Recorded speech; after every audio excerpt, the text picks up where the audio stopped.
The boys in green at Stratos Motorsports are usual suspects up at the very front of the E1 Championship. They won Season 0, they came second in Season 1. They'll be back stronger, they'll want to take back that championship fight with Naquib Azlan. Hi, I'm Naquib Azlan and I'm the Season 0 champion of the E1 Championship. Season 0, it was a huge roller coaster. Having Yevan David as my teammate at that point, it was a good dynamic we had. He was a great teammate to be paired up with. From Season 0 to Season 1, I swapped from Yevan David to Ibrahim as my teammate. Things just don't go the way it was planned to be. Midway through Season 1, we swapped to my own brother. The dynamic was always going to be good because we came in with the same mentality of wanting to win, and the hunger was always there, but sometimes, things just don't go the way you want it to go.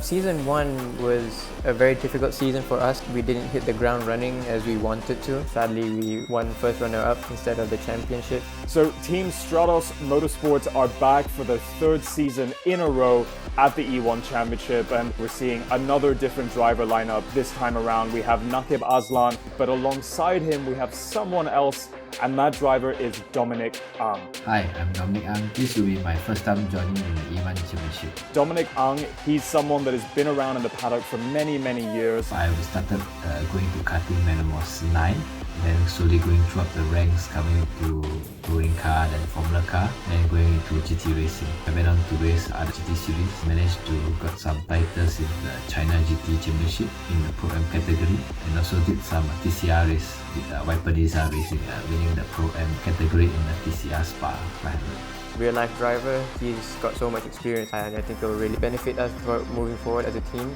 One of the things we don't often see is the personal chemistry of the drivers. I think the chemistry between Naquib and Dominic is pretty good. Dominic's a real life driver, he's been around quite a bit, so he'll have a different view on things. And he'll be able to give a lot of tips to Naquib, and I think that that's going to be a very interesting duo indeed. This beginning of Season 2 hasn't gone that smoothly for us. So everyone's going on about, wow, Naquib's taking so long to get to the front, but that's all a load of crap. In motor racing terms, it's not a task of a moment to change things around so quickly. We're used to Naquib always being up there, so that's why it looks a little bit strange that he's struggling with the iRacing game. So heading into round 1, it was really an unknown. It was a harsh wake-up call for us, that we were really far off the pace. But he made a big stride in round 2. He made a big jump forward. Based off round 2 compared to round 1, I think we made a huge step, qualifying in the top 5 and had the pace to really fight for a podium. They came back with a win finally in the Indy 200, so that's awesome. And really prove all of his critics wrong. This win at Indianapolis might just be the big confidence booster that he needed. I'm so super elated for the team getting our first podium and that being a win. We've all worked so hard for this. We're back up there and hopefully we can bring that momentum coming to the next round. But they've still got more to do, They're still not quite up to pace on the usual track. My biggest obstacle personally is figuring out this game. Still not quite there yet, but we're making that, and hopefully midway through the season maybe we'll be fighting for that win again. I think for the upcoming races, we'll still see small improvements with Stratos. They're not going to go from where they are now to winning races. If they can fight for podiums, that'll be a really good result for them.